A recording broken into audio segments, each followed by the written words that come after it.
Hey, hey, hey, podcast world. What'd you think of that, Lee? I did a little different today. I just never know what it's going to be, No, but you it don't. wasn't what I expected. You don't. My goal is to keep you on your toes. I expected high. I expected high energy, and I got the opposite.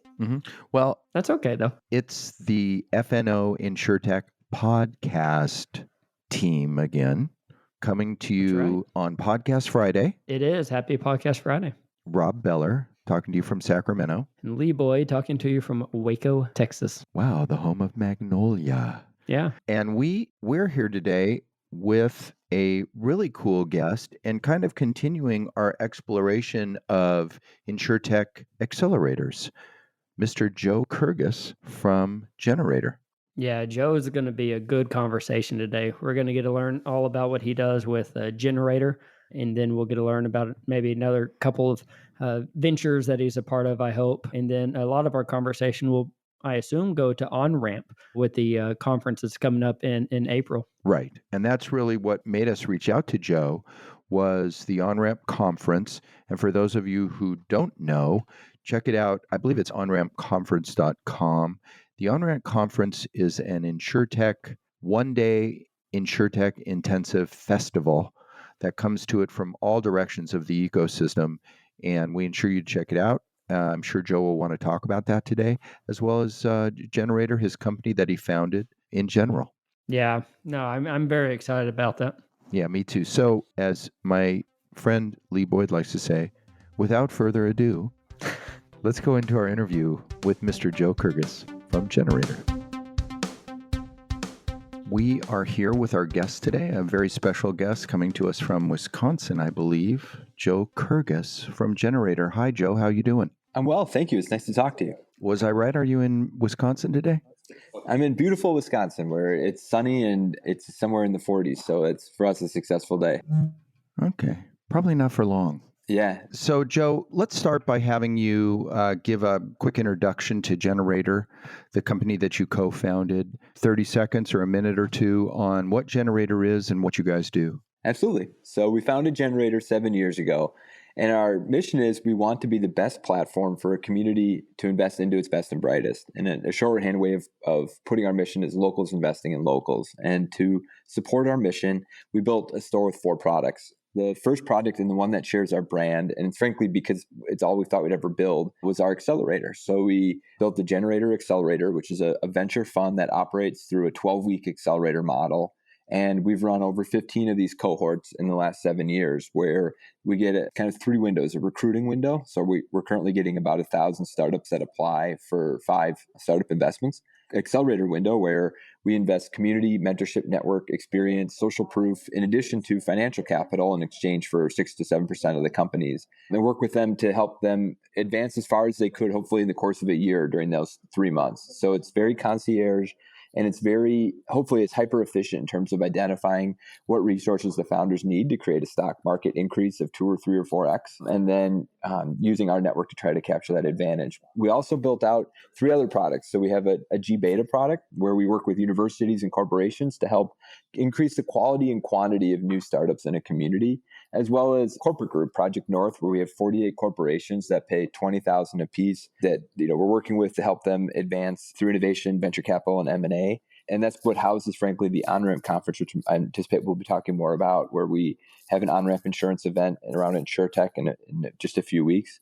And then finally, we have a culture piece where we run an accelerator for musicians and artists. So it's a lot of fun. All in all, we're well over 30 employees. We're in 8 states in Canada, and it's been a lot of fun. It's very meta. We're a startup that works with startups. So there's always a lot to chew on, and it's incredibly applied and experiential learning. That's great. You have some really cool things. One of the ways that I became familiar with you was through the OnRamp and your OnRamp program of conferences, as well as Project North, which I want to talk about in a little while. But let's just get a little background on you.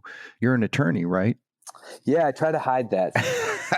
I outed you. Yeah, I appreciate it. It's all right. I mean, it's a true fact, right? So I gotta live with it. But I went through law school. I grew up in a family of public servants, so I thought that was what I was supposed to do. So in my mind, that meant going to law school, and it was a federal law clerk for 2 years. Like the coolest thing I did when I was a federal law clerk, I did a lot of the predicate work for some of the key witnesses in the El Chapo trial. So if you ever want to have a podcast about Mexican drug cartels, I could fulfill that as well. But we worked on that for 2 years and then went to a law firm and really got a sense for what venture looked like in everywhere America and how it is that communities were, or frankly, were not investing into their own future, and what it meant to really have large pools of capital concentrating in just a few zip codes, and how much of a change that meant for the next 20 or 30 years of American capitalism and a whole bunch of other American fabric issues, and wanted to be a part of changing the dialogue in a way that I thought might be helpful for my community. And that was the sort of mission-oriented end of the story as it went in sequence. But got a chance to get some groups together to help form gener8tor. And my co-founder, Troy, and I,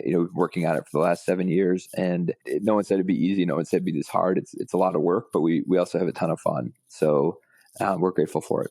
Well, I think it's an interesting intersection of commerce and community service. You said it well. So it's kind of in your familial DNA to serve your community. It sounds like you guys are very community focused and you care about what goes on there and harboring future commerce for your little regional communities. Yeah, so it's been interesting to see that grow from, where we started in Milwaukee and Madison, and now as we've grown across over these dozen cities, you see the similarities and the parallels and how much of the discussion resonates in Indianapolis and Minneapolis and Cincinnati and Detroit.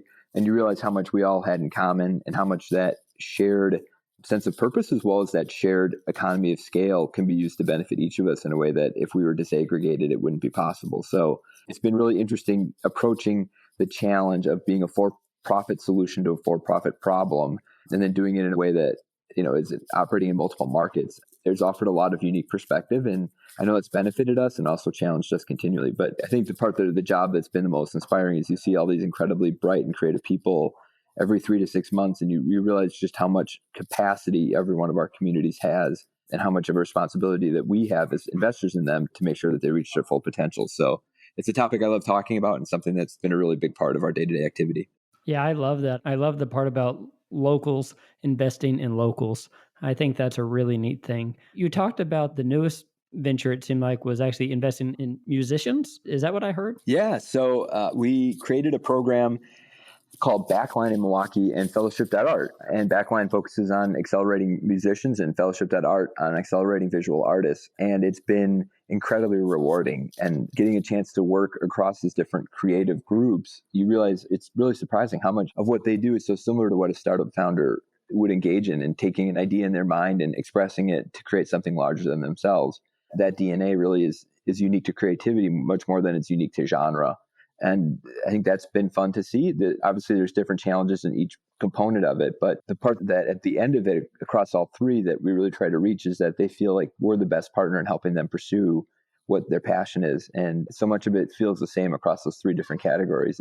It's also fun because then you have art around and music around, and it's got such a different engagement with the community. But it's been a lot of fun. And I think, to my knowledge, we're the only accelerator to go beyond serving startups. So we're enormously proud of how much that's differentiated us and how much it's accentuated our community-oriented mission. I was going to say that I've heard of tech accelerators, right? And retail accelerators, but not art accelerators. I mean, obviously you're not doing it for an enormous, return ratio on your investment, but I think it's a wonderful and important idea. I've been to Milwaukee. Milwaukee has a rich arts tradition, right? You have a magnificent art museum there. Yeah, we have the College Five. The one that you'll have to see next time you come, the Sidney James, who's one of the country's leading muralists, is going to be doing, there's a building that burned down in a riot in Milwaukee, unfortunately, about 2 years ago, and it's been resurrected, and it's a community, almost nervous system in terms of how important it is to the neighborhoods to rehabilitate and sort of rebrand what we hope to present as a city going forward. And she'll be doing, Sydney, our Fellowship.art alumni, will be creating a mural for the building that I think we're really proud of, just the initial concept drawings that she's presented in. We want to, as a part of that program, for example, have all the artists that go through every cohort identify a community engagement art project. So it's our way of sort of trying to give back to the city, and we're hoping to extend that to our other markets as we go forward. But it's It's been a lot of fun, and it takes advantage of our community and our mentorship, our network, our experience, our social proof, all the things that we deliver to the entrepreneurs. You don't need to be a 24-year-old computer scientist to benefit from a key introduction or someone sitting down to help you think through the challenges of just how do you pay your rent and how do you keep moving forward in a way that you're better tomorrow than you were today.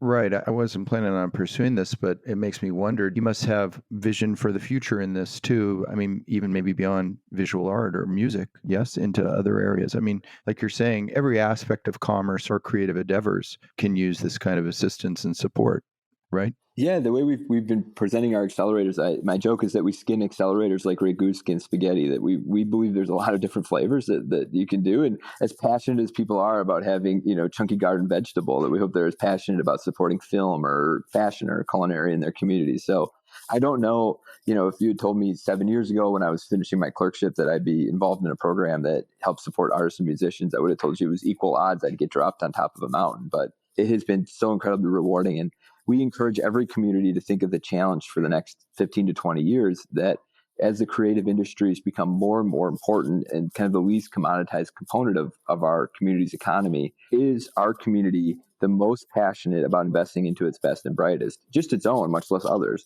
And if not, well, then what does that say that you can anticipate for the next 10 or 20 years of your community's future? So how, if you are desiring to be the most passionate about your community's next generation, how do you create that infrastructure to facilitate that outcome? And I think it requires thinking beyond the scope of a traditional support for the ballet or for the museum. How do we identify those emerging artists and make sure they have every chance to succeed like they could in any other community? More than doing a fundraiser. Exactly. So that's very interesting. But of course, you're not just involved on the entrepreneur side and the startup side or the artist side. You're also bringing this other community into the mix too, this venture community. How does that fit together? How do you do that? Yeah. So the idea behind our engagement with the venture community and startups was, how do we engage our communities? And that is writ large. So not just Milwaukee or Madison or Minneapolis or Cincinnati, but San Francisco and LA and New York and Boston. How do we engage them in this stream of discussion around different domains? So let's call it InsureTech. How do we make sure that we help facilitate the most efficient and effective marketplace for startups that are seeking, whether it be venture capital or mentorship or board members or venture partners or corporate venture, the relationships that best suit them, and vice versa for those corporations, for example, or venture capitalists?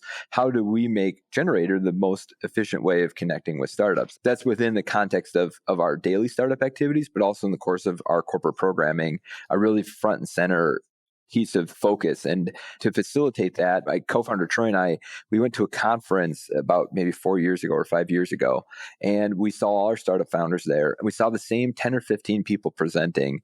We thought, well, with all of our founders in this having bought a ticket and seeing these people who they could have seen present on any other Tuesday, for example, getting up to talk, what more could we have done with this convening power and opportunity to make it effective for everyone?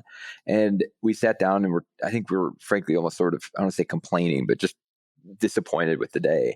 And it's one thing to be disappointed. What would a better model look like? So we came up with the idea that we could get corporations into a building, and we picked a stadium because they're interchangeable. We can do different markets and different verticals, and the format would be the same. What if we just got all the luxury box suites, and there's a lot of them in stadiums, and put the corporations up in each suite for a day? And then it went to all the venture capitalists, all the accelerators, all of our network, all the startups that we could reach out to individually, and said, why don't you just apply? And it's free to apply. And if these corporations, they'll see who applies, they'll select their favorite 15 or 20 companies. They'll let us know who it is. If you get selected, why don't you just come for free? And we can facilitate those meetings one-on-one. So we tried it out. We started it in Milwaukee. I wasn't sure if it'd be one and done. And now 4 or 5 years later, it's evolved into OnRamp, which is a one-day conference. We rent out stadiums. So the upcoming one, April 11th, is at Target Field in Minneapolis. I think we have over 38 insurance carriers participating and over 300 startups who applied. The carriers review those startup applicants. They pick their favorite ones. And just as we described, there's a luxury box format. The companies each get a suite. We arrange anywhere between 10 to 20 one-on-one meetings. And the participating insurers either have to buy from one of the startups, invest in one of the startups, or buy one of the startups' coffee, or they can't come home. So I won't tell you which insurers, but there's one or two that they just didn't have the right attitude and they can't come to our party anymore. But And they just bought coffee, huh? yeah, they didn't know. Some of them, they missed it. So we were serious about the coffee, But the second part is, while we're all there, there's a lot of people waiting and coming and going. We facilitated more traditional conference programming. So fireside chats, panel speakers, and we're trying to make that unique. Obviously, there's a lot of programming and in conferences, et cetera. We feel like we're the unique intersection of corporate, venture capital, startups, and thought leaders. So we want to be at that intersection. If I had to say where a conference that gener8tor throws with OnRamp will feel unique, is that you're going to find a lot of startups there and you're going to find a lot of venture capital there. And hopefully that advantage is of interest to corporations that are thinking about, how does our company, whether it be through product or venture or through financing, change in the next 10 or 20 years. So that's where we put our marker, and we're 4 years into it. Our first insurance conference, I thought we'd get like 100 people, and it ended up being, I think, 300 or 400. Last year, we got over 1,000 people who came, and it was always just, we never thought of ourselves as being in the conference business. It was just a chance to do what felt like an evolution of our mission in a way that Sure, it fit. Right. It fit. Right.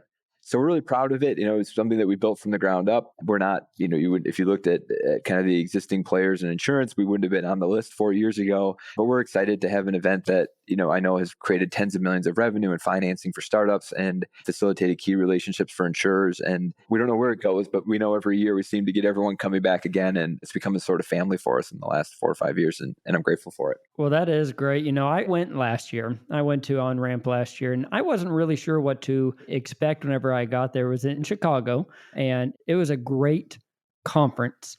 And it was at the Giant Stadium. And you're absolutely right that you offer a conference that is fantastic for startups to go meet. But while I was at the conference, I was able to gather all the fireside chats, talk to a lot of different people, networking. I didn't even know that some of the meetings were going on upstairs until about halfway through. And then it dawned on me that, wow, this is getting to a whole bunch of different markets all at the same time. I'm getting everything that I need out of it whenever the venture capitalists and the startups are also getting everything out of it. So kudos on that. Thank you. I personally love the fireside chats. I love that there's 3 different tracks per se that you can go down and be a part of. You can go to the tracks or you can bounce back and forth. But I loved it last year, and I would expect nothing less than the same this year. Well, that makes my day, and I can claim absolutely no credit for that. So I know last year's conference, Zach Tradow and Claire De Silva planned the conference, and I know that your kind words, especially on the programming, would mean a lot. They put their heart and soul into making sure that, and I know this year and last year too, we had Bree and Liv on our team, so it's a group of 4 who put the events together, and my co-founder Trent, I can claim absolutely no credit besides just disturbing their daily activities. But the event, they've really, I think, gotten to know the insurance community well, and it's fun for us because we have these questions around, what does the future of InsureTech look like and what's going on with different fundings, and how is it that the insurers, the startups, the different venture capitalists are thinking about the change in the industry. So it's been fun to curate that discussion over the last few years, and I'm grateful to hear that you've enjoyed it, and I hope, it certainly sets the stage for the next event, but I think we're having as much fun just thinking about what's coming next, and I hope that shows, and again, it was very kind of you to say such kind words, and hopefully similarly, if you're coming in this year, we'll do our best to make sure it's a good show. Lee's a kind guy. You should know that. He is a kind guy. Yeah. He is a kind guy. It's free lunch on us, Lee. We got you. Right. I'm the hammer. He's the kind guy. But I have a question for you. So on the venture side at the conference at OnRamp, are there both, straight up VCs as well as corporate venture arms? Or is it limited to just the corporate venture people? Yeah, no, it's a lot of venture capitalists. In fact, the idea for the OnRamp Insurance Conference came originally from Rick Zullo, who just moved to his own fund. At that point was at Lightbank. And Rick's one of the best VCs I know. And he said, you guys, InsureTech is going to be a big part of the discussion for the next decade in venture capital. And this was, 3 years ago. It really was. If you look at the data on the financing levels in InsureTech, it was still elevating from a pretty a much lower base than where it is now. So looking at the data then, it was sort of, I don't know if, is this a blip, or is this really something that we're going to see what has now turned out to be a 4 to 5x increase in terms of the dollar and volume relative to 8 or 9 years ago. He really foresaw that and was communicating with a group of venture capitalists at, firms like General Catalyst, for example, that were interested in the space. And we've seen their engagement sustained over the last since we started 4 years ago. The venture capital community is actively investing at the conference and is engaged in the conference's success. To give one profile of that, just going to Rick, we had a panel last year, and I was listening to it, and the person on stage who I didn't know said, this is the best conference. This is the only conference I go to every year. And I thought, gosh, it's our conference, but I go to the other ones too. Sure. That's even kind of, I think it's great. I don't want to sell it short. It was just, to hear that and so I was pleasantly jarred, and I came up to him after and I said, well, what, I just want to shake your hand and say, thank you for the nice words and maybe learn your context. And he said, I met my venture capitalist here who invested. And then 2 years later, I sold for 9 figures, and Wow. Rick Zullo had made the investment. So to just go to the point, not only are they saying we want to be there, but I know of both kind of a soup to nuts story of, this guy who came to the conference as a venture firm investor, invested in a company, and then was able to realize the stock appreciation. And likewise, the founder who sold for 9 figures, I mean, he literally came for free. We bought him lunch. Yeah, I bet you did. So I appreciated the kind words. And after that, I felt like we earned it, So talk to us just for a second. A lot of our audience is from carriers, working for carriers. We work mostly on the claim side. A lot of our listeners are on the claim side. But explain what corporate venture is and how that's different from venture capital. Yeah, the corporate venturing we've seen increase significantly over the last 5 or 6 years, and I'd say it's this last 5 or 6 years of the genre of the corporate activity are its own class relative to previous understandings of the term. So I'm hopeful this definition is contemporary. The corporations are creating innovation, M&A, and venture capital departments, much like they created human resources or marketing departments 20 or 30 years ago, but we haven't seen an emergence of a Harvard Business Review case study or that level of formalization around the practices like we have in those other departments. And so there's still a really wide variation in what people might understand to be corporate venture capital. And I'd say it goes along the spectrum of an informal effort by the company off of its balance or income statement to invest into emerging startups, all the way to formally branded, formally allocated, almost satellite operation level of separation from the main company, corporate venture arms that have a general partner and invest into emerging startups that are gauged against the performance of that allocated source of capital. So more applied example, you're seeing some firms that are just, they don't have a venture capital arm, they don't have a venture capital general partner, but they want to make a $500,000 or $1 million investment in a startup, and they're using internal, almost ad hoc teams to pull together the resources to invest in that, and pulling from potentially different sources of capital to make that investment, all the way to, with Allianz or American Family Insurance, you have allocated, and Northwestern Mutual, you have allocated funds where there's, a formally branded, publicly announced venture firm with a dedicated general partner who makes investments, multiple general partners who make investments, against that committed capital. So we've seen it all that informal all the way to formal presentation of the corporate venture capital market. And they tend to be very strategic, right? Or maybe strategic back to the organization. And again, it goes along that. I think of these corporate venture arms along that spectrum where you have arms where every investment is not only potentially strategic, but also tied to, let's say, a new emerging layer of insurance or to artificial intelligence that can help increase the efficiency and optimization of their internal processes, or IoT that they want to be getting into fields where they might not have a product existing. There's different flavors for how they formalize the theme of the fund. It's kind of multidimensional across genre and category and even layer of the firm's value chain. That is something that I think it really makes bundling the term InsureTech more difficult, because you're looking at potentially 15, 20, 25 sticks of different venture themes that are put together to represent InsureTech. So let's talk about InsureTech for a second. You said that the growth has been remarkable. Some of these accelerators that have InsureTech practices, they didn't even exist 4 years ago. And for people who've worked in the industry for a long time, like ourselves, a lot of people in the industry didn't even see it coming. It's this huge wave that's coming through. Why did that happen? Where did it come from? I mean, like I tell the story that sometimes, as little as 10 or 12 years ago, when we would get a claim, we would literally sometimes get claims on paper 10 or 12 years ago. And so it seems that, the insurance industry is maybe a little slower to adopt technology, or maybe more risk averse vis-a-vis technology. Why is it going crazy like this? Yeah, it's a great, I wish I'll give my amateur hour sense of it. And I hope if anybody thinks, no, that's something else, please, my email is joe@gener8tor. And I think about that question a fair amount. So please email me and I'm happy to stand corrected. And I'll send a follow-up email to you guys on it. The sense I get for it is that venture turns to industries and chapters. So following InsureTech, the next industry that took off somewhat similarly was supply chain and logistics. And our best guess is that the next one will be in manufacturing. But now that I'm speculating, and I was as surprised to learn about the sequential nature of venture's attention. And I kind of learned it, frankly, through InsureTech. It is jarring as you look at the volume and size of the deals going into the insurance industry, how much it went from a baseline that it looks like a hockey stick in terms of the venture engagement and activity in InsureTech. My guess of what played out is that the industry looks at the rest of the industry. And so as soon as one or two or three players in the space Right. move, it almost turns the herd, and you can go from, a very, if you imagine a herd kind of resting in the savannah to all of a sudden stampeding.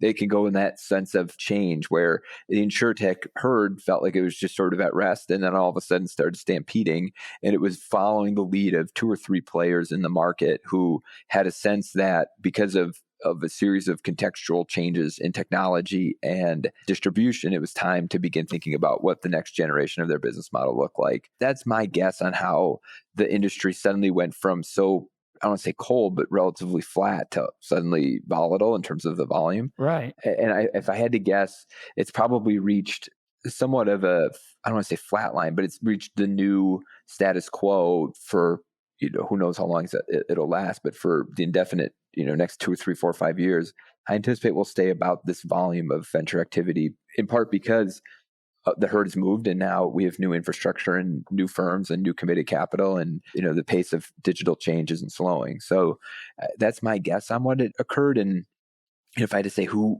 comes to mind in the space, I think American Family Insurance, who we work with, moved very early to formalize their venture firm, and they were, I think, pretty early in the space. And 2 or 3 firms like theirs were probably the ones that caught the attention of the industry and suddenly became, 1 or 2 to a board level discussion for 5 or 10 to a board level discussion for 25 to 50, and that kind of fed into its own narrative at some point. Wow, I like that. That's the first time I've ever actually heard it explained that way. Yeah, a really interesting idea. Thanks. I agree. Great visual too. Yeah, but it totally makes sense, doesn't it? And I would imagine, I'm starting to think about other industries.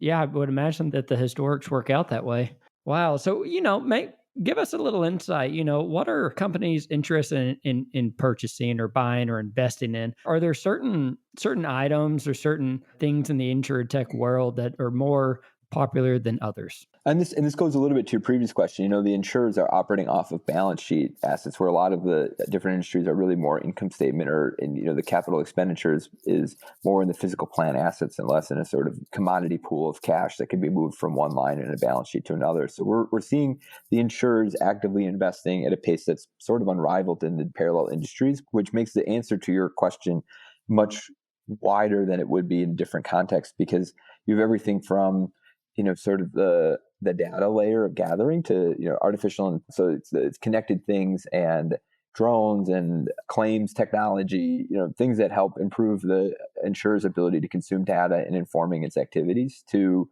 the product layer, where you have, my friend, one of my closest friends in the industry is Kyle Nagasuchi at ClearCover. And Kyle will talk your ear off all day about how he intends to disrupt the property and casualty market for car insurance in California, to the artificial intelligence layer. What's interesting across the on-ramps, we run them in healthcare and in manufacturing, and we've done one in retail.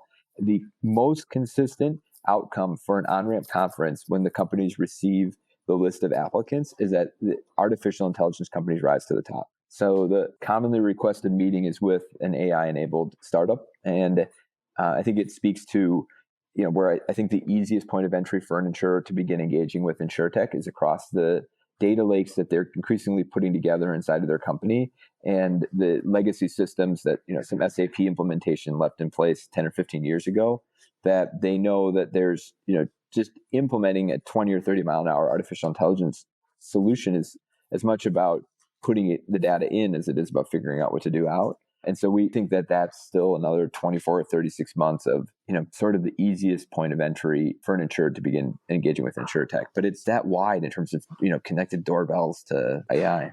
Yeah, we see it on the claims side too. I mean, we see AI tools coming in to help with the claims work. And it's certainly the term that we hear the most in our shopping, if you will. Well, yeah, I always hear the insurance companies and a lot of the carrier, they're always talking about how they're gathering the data. We're bringing it all in. We're, just as you said, lakes of data. I understand how they need the AI to sort through it, that everybody says, okay, I'm getting the data. I've got the data. Now what do I do with it? So that's pretty interesting to always rise to the top. What about at this year's conference? Do we have any AI companies to look forward to seeing or speaking at, perhaps? Yeah, we do. Yeah. So the agenda, if you go to OnRampInsuranceConference.com, we have the agenda. And, the two keynote speakers we're really proud to work with are the CEOs of Securion and Allianz. And frankly, I anticipate them both touching on that subject. And then you're going to be seeing that throughout the conference. It's it's interesting with, I say this about computer science as well, that it travels into so many other disciplines that answering that question is sort of particularly difficult because it's as much its own headline as it is a function of every other headline you're going to see at the conference. But I'd say at least probably a third of the panels and discussions are going to be significantly touching on artificial intelligence. And, there's the one I'm keynoting is with Dan Reed, and not keynoting, but I'm moderating, is with Dan Reed, the head of American Family Ventures, and Kyle's panel. And so obviously I'll push my own panel that I put on the agenda to the front. But, we're talking with Kyle, Moments That Matter, where we're talking with Dan and Kyle about what impact does it have. Kyle's story, for example, he worked at American Family Insurance, worked with Dan, and then spun out of the ventures team to create his own startup, and has now raised tens of millions in the span of just 24 months, essentially introducing a new product into the property and casualty market. And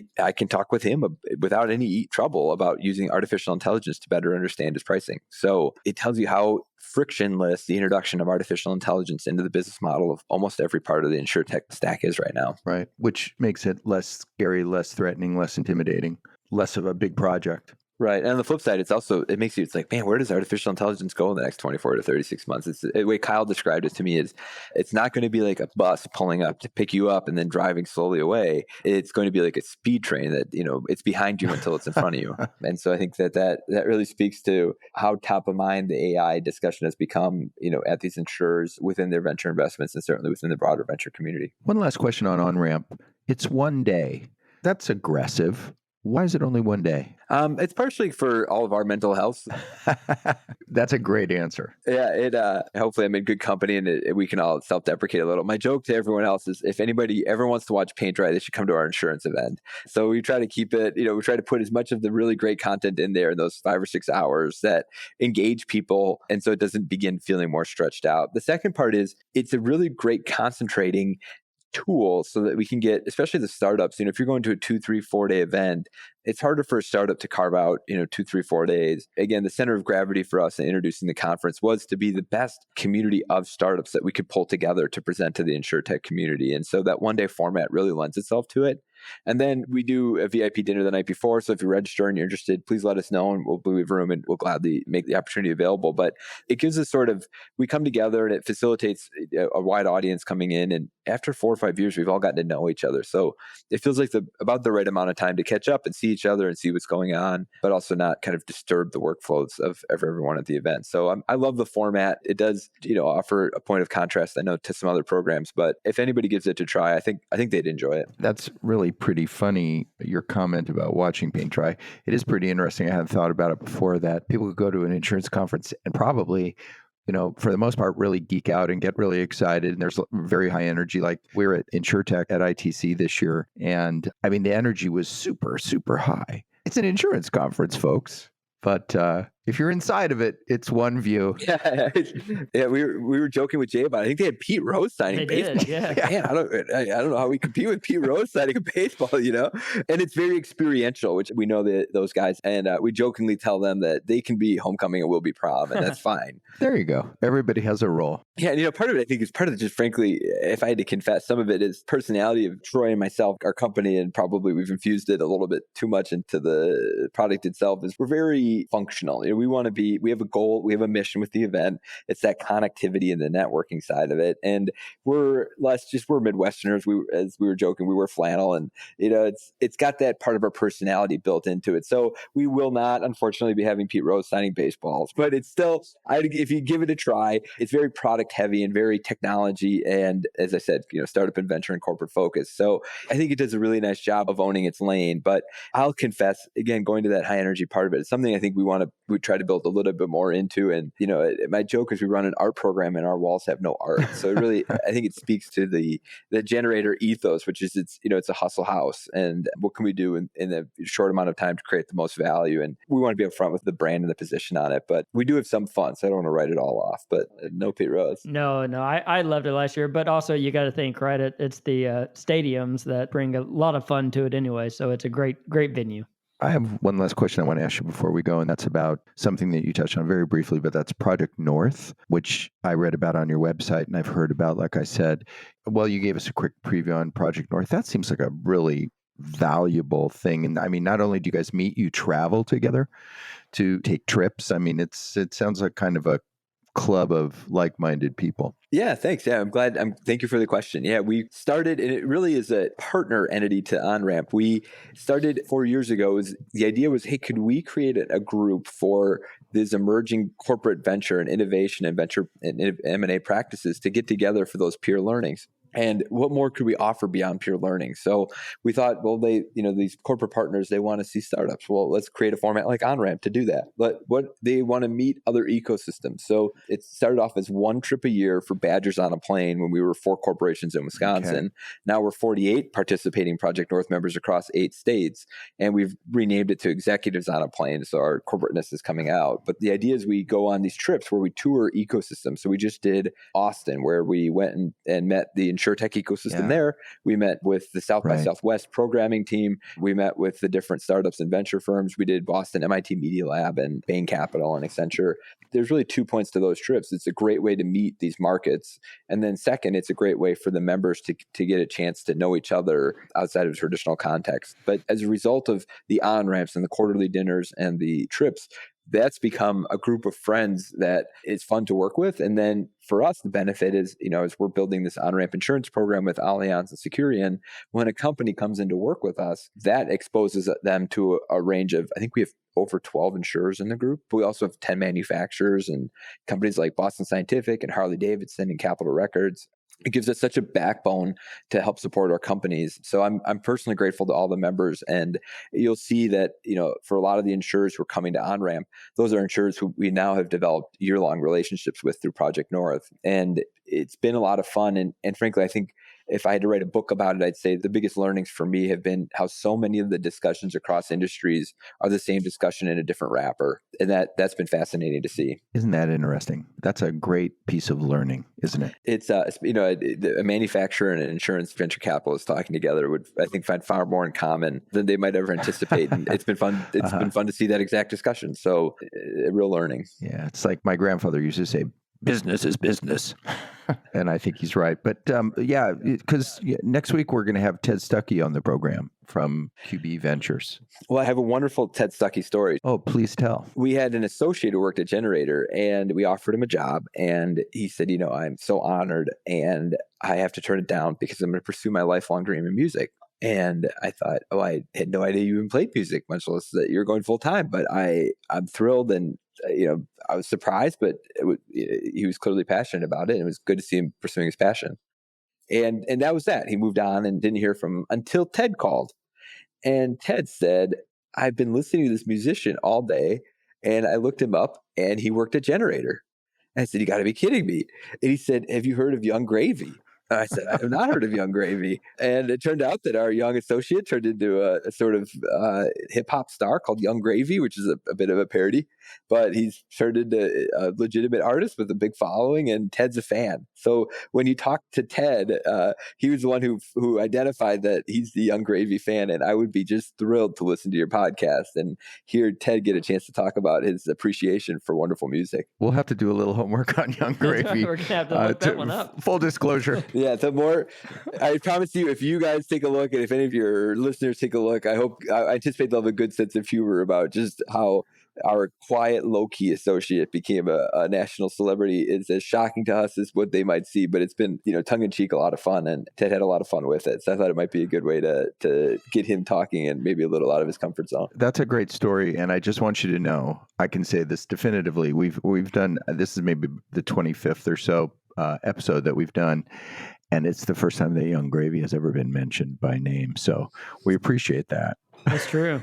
But it might not be the last. Well, I appreciate it's the startup people who work with the musicians who did it, and I hope you guys all get a good laugh out of it, and appreciate the good humor of a good TED story. Totally. And listen, we've used up more than your time than we expected, and we apologize for that, but we can't begin to express how grateful we are for you making the time, and we encourage everybody out there to check out OnRamp if you have the opportunity to go and attend. It sounds like an amazing event. And we hope that we can speak with you at some time in the future if you're open to that. Yeah, please do. I look forward to it. It was a lot of fun talking to you both. And thank you to having me on. And whoever has made it to the end of this, heard me out for this long, thank you for sticking with it, and pleasure to talk. Sure. And I just want to add one thing, and that is that Joe is an incredibly generous guy, and he probably wouldn't want me to say this, but we reach out to several people and ask them if they'll be on our podcast. And many people are generous and say yes. And some people say, don't even answer me. But Joe got right back to me and was really willing. And I know we're just a few weeks in front of OnRamp, and he made the time and the space to do this. And so we're especially grateful based on the time of year. And we thank you again. Thank you very much, Joe. Oh, it was a pleasure. And again, it was kind of you to consider having me on, and had a lot of fun. And again, I'm hopeful we'll have to meet if you guys are there. I'm looking forward to meeting in person, and regardless, hope to cross paths soon. Wonderful. Thank you so much for being a part. Yeah, my pleasure. Thanks, guys.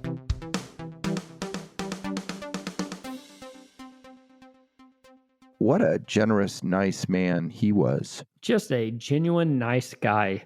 Yeah. Just nice. Yeah. I mean, all of us are capitalists and we're all into that, but you get the feeling from different degrees from people, the different degrees where they are on that scale of capitalists. Like, I'm just in it for the money at one end, and the true altruist at the other. And I really had the sense that he's really about community, about building something that's not just for his own benefit, but for the benefit of the world that he works in. Yeah, well, he said it right out, locals investing in locals, locals helping your local entrepreneurs really make something of themselves. Just, he has a vision, and they're really seeing it through. I like how he talked about how they started with just one thing, and that's what they planned on it being. And now he's into all these other ventures. Yeah. And, we're not telling anybody something they don't know already, in that InsureTech is hot.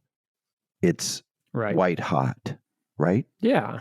I mean, it's everywhere. It's everywhere. And how, for those of us who've been in the industry, it didn't come out of nowhere, of course, but it's been slowly emerging. But the pace that it's gotten to, he used the measure 4 or 5x. That's absolutely right. Right. I loved how he described the actual InsureTech, and we haven't heard it described that way. His herd analogy. Exactly. How, one or two players might have been in the space, and then all of a sudden it just goes like a wildfire throughout. And, historically, you start thinking back, yeah, that's the same, one or two players, and then all of a sudden here comes the money or the thoughts or the thinkers, and it just grows. But I did like how he thought that, it will be around for a while. So I thought that was a good thing.